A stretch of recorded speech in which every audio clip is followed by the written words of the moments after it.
Hi, I'm Willie Williamson, and this is Kelly Taylor. And this is Cold Air Intake. All right.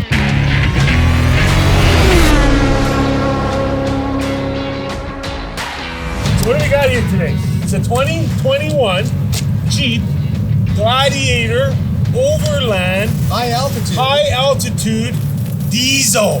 Chugga. That's not it running. We're in a parking lot here in the industrial area. There's a semi running in the background. This little guy sounds a lot like it. Actually, I've been driving it now for about a week, and I got to give it to Kelly now. But I'm tricking him. I was supposed to give it to him right now, so we didn't do quick filming, but I didn't wash it yet. The deal is when we pass the vehicles back and forth, we have to wash them. So I'm going to take it, and I'm going to wash it for him quick, and then we're going to go and do a little drive around. You're going to get a little closer look at it. Then when I bring it back, Kelly's going to take it for a ride. Because of COVID, Kelly and I can't ride in the car together, and plus I had boiled eggs for breakfast.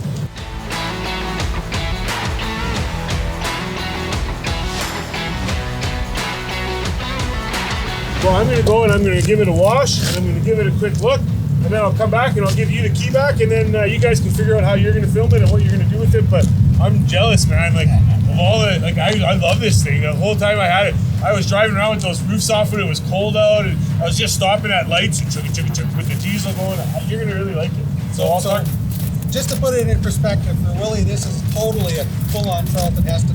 Yeah, exactly. All from my cold dead hands. Take this key from my cold dead hands.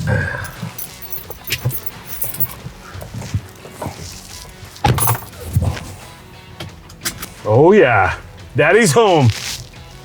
Back in the Gladiator. So I really like these Jeeps. You know, it is a novelty vehicle. It's definitely not a truck, and it's, you know, not really an SUV. It's kind of all those things. It's, you know, that's what I like about it. It just does so many things. But the diesel, that adds a whole nother element to it. So let's just get this out of the way right now.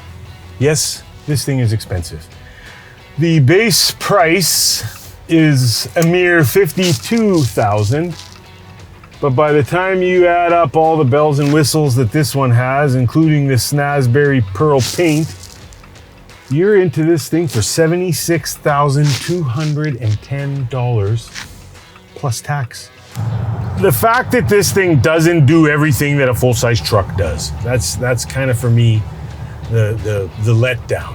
It could have, but I don't really know how. Like, they would have to build, like, it would have to, I think the next Gladiator will. I think that what they're gonna realize is that because these things cost so much, and the popularity of them, that they're gonna have to make a big, fancy, I don't wanna use the R word, but they're gonna have to have like a more robust Gladiator. You know, like the old, like a big old Ram Charger style, but who knows? For now, the Gladiator is not super popular. They don't scream off the lots, is my understanding, and you don't see a ton of them on the street. You see obviously a ton of Wranglers everywhere. They're everywhere. They're super popular. What was once, you know, really only up until the TJ, until the Wrangler, like 2 generations ago, there was only 2 doors in these Jeeps. You know, the CJs, the YJ, the TJ. So now what you see everywhere now is these 4 doors everywhere. Look, there's one right there. Like, as I'm talking about it, I turned to pull into the car wash here, and there's one sitting there. And he just gave me the thumbs up. He gave me the Jeep look. He kind of looked like me, that guy too. And I have a note from a certified optometrist's assistant, so get over it. I wear white glasses, all right? And I had them before I got this Jeep, and I'm gonna have them after.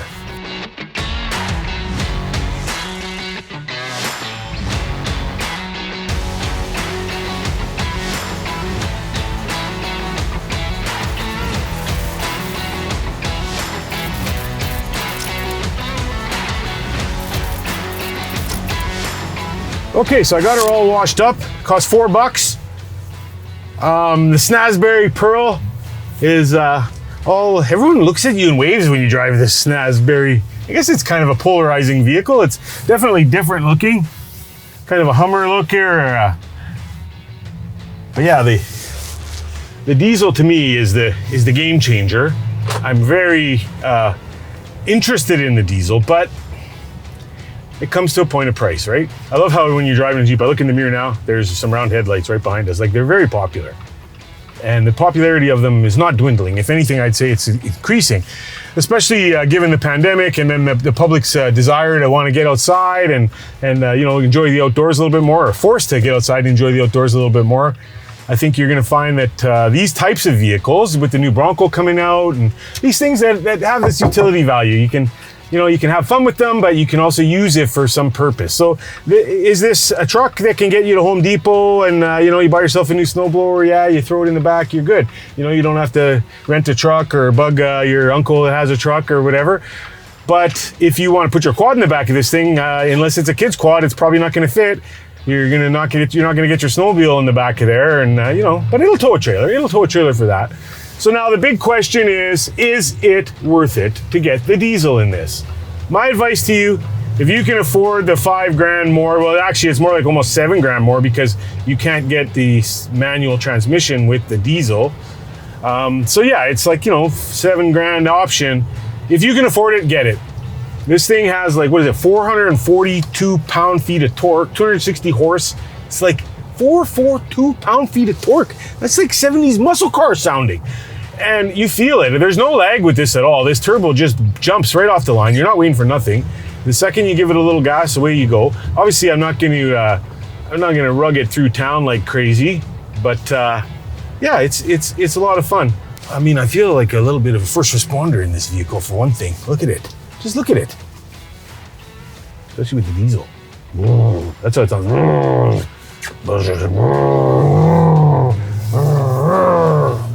So yeah, the big question, is it worth it? It's a tough call. If you have the money, buy the diesel. So much more fun. There's just something exciting about it. It's just, every time I get in this thing, I just want to step on it and have fun. I like the fact that you can take the roofs off. I mean, all these things about a Gladiator, I like it. We'll see what Kelly thinks. Anyways, Mike's here. I think we're going to do a little bit of drone action. Maybe we're going to jump across the street, or you're just going to follow me around a little bit. We'll see what happens.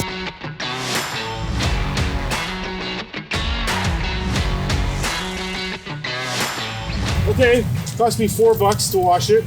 I missed a few bugs in the front. It was kind of dark in there. That's okay. I was in a bit of a hurry. So it pains me to give you this key. And I'm going to give my little bit first, is that I am absolutely a horrible person to ask if this is a good vehicle. Because as I've gone on the record as saying, I just love the Jeep Gladiator. I think it does everything that I want it to do. It's a truck, it's a convertible, it can go off-road, so I can go to Winter Mega Run, da-da-da. But for me, I'm buying the $52,000 white. Listen to this, you're going to like this. I'm getting the 6-speed manual with the 3.6 liter gasoline engine. I'm spending $5,000 to put some big Horkin 32s and a bit of a lift kit on it, and I'm happy camper for the rest of my life. What about you? Is the diesel worth that $8,000 or $7,000 more? Well, it is pretty fuel efficient, but are you going to save $8,000 in fuel? Yeah, I don't think so. Maybe 500,000 miles later, eh? Yeah. But this might go that far, whereas the gas one maybe wouldn't. There is a longevity factor with the diesel, right? Yeah, but don't forget, this thing comes in at $76,000. It's hard, right? That's not even including tax yet, right? It's hard to justify. It so, really is. I gotta say, I'm looking more at the $50,000 range. The entry level model. Yeah, for sure. Yeah. So my advice when I was in the car or in the Jeep was saying, if you can afford it, buy it. But if you're broke like us, you're probably going to be okay with the gasoline version. But so my point is, the diesel doesn't do enough more. If you were trying to decide between a diesel pickup and a gasoline pickup, and you had to pull your trailer with your Bobcat on the back of it or whatever, you'd absolutely need that diesel. You have to buy it. Not the case with this. But I guess even then, my big gas truck will do it. It's an argument that could go on the Facebook forever and ever and ever. The reality of it is, neither of us can probably afford this Jeep, but we've had a lot of fun driving it, and we both enjoy it. And hang loose, buddy. Have fun with it. And if you want to argue with us, go down to the comments. Yeah, and right of course, down there. But But you have to subscribe first. And Don't say anything about the white glasses. I have an optical condition. I have a letter from a licensed optometrist, okay? Okay, Kelly, I'm going back to work. See you guys later. So as we mentioned, the Gladiator has a 3-liter EcoDiesel V6, delivering 260 horsepower, 442 pound-feet of torque. So basically, if your spouse wants the house moved a little bit to the left, this thing could almost do it for them. Now, one of the things that they've greatly improved with the all of the Jeep Wrangler-esque vehicles is a ride. Now, as the Overland edition, this thing is all decked out for off-roading, of course. It's got the 2-speed transfer case. It's got an 8-speed automatic transmission. It's got some skid plates. It's got tow hooks. Doesn't have a winch. Winch would be kind of cool. But man, does this thing get looks. Holy. You know, when you're driving down a busy road, you almost have to drive for the people around you because you're so busy looking at the vehicle. That's kind of attention getter that it is. Now, one of the things that's really nice about it is, okay, you mentioned the fuel economy. Like even now, just tooling around town, which is normally death to fuel economy for trucks, we're still averaging less than 10 liters per 100 kilometers. Okay, so over here in the center of the dash, we've got the railroad tracks. We've got the touchscreen Uconnect sound system. This one's got the satellite radio installed. This is where you can adjust a lot of the various parameters of vehicles. It's nice that they've managed to move some of those buttons out of the touchscreen, put them into their own buttons, like heated seat. Who needs to go into a menu for a heated seat? Come on. Now, because the doors are designed to come off, you know, if you want to go all Fantasy Island with your Jeep, they've mounted the window switches in the middle of the console here.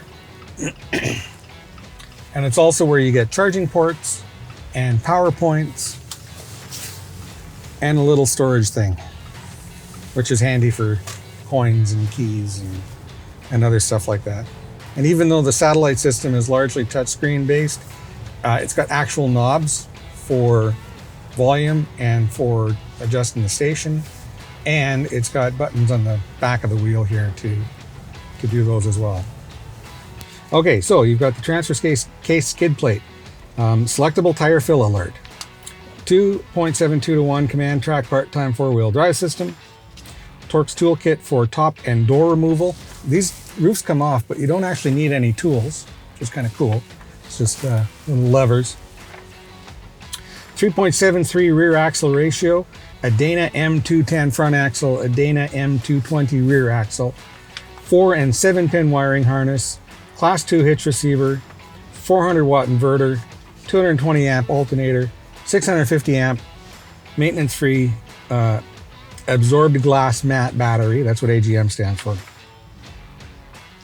And then in the option package, a whole bunch of things here: off-road information pages, leather-faced bucket seats, high altitude package, premium wrapped IP bezels, sport suspension, sport front shock absorbers, sport rear shock absorbers, 275 55 R20 all-season tires, 20-inch painted aluminum wheels, and dark premium interior accents. So the vehicle starts at $52,245, and by the time you add all of the various assemblies and accessories, we arrive at $76,210. So there you go. That's the Jeep Gladiator. Tell me what you think of the Gladiator, just right off the bat. Well, it's a novelty truck, right? Because it's not as capable as your, full-size 1500 series pickup truck, but it's probably the ultimate off-road truck for someone who has, maybe light-duty cargo needs, right? Right. Yeah. So and perfect. With the diesel, man, talk about economical. Yeah. Less than, even in the city, less than 10 liters per 100 kilometers. Yeah, like amazing. Like to the point where it's like twice as good as most full-size pickup trucks. That, really, to be honest with ourselves, the vast majority of us guys that drive around in a full-size pickup truck are driving around with that thing empty. There's no people in it. There's rarely any cargo in it, and we're usually not towing anything. We're usually going to work. But we need that truck, like you said, for the rare occasion that you need it. So in the case of us, go to the dump, you go to the lake, it would be nice to have a truck. So do you think of this as a truck, or do you think of this as a Jeep? I think it was a Jeep that's kind of like a truck. Okay, buddy. Sorry, Mike. I was kind of talking and I wasn't paying attention. And then next thing you know, no Mike. I'll turn around. I'll come back. I'll find you. I'll get him. This is the time when I started talking Mike on camera and forgot the camera and the mic were on. Oh, no. Okay, where is he? He was right there.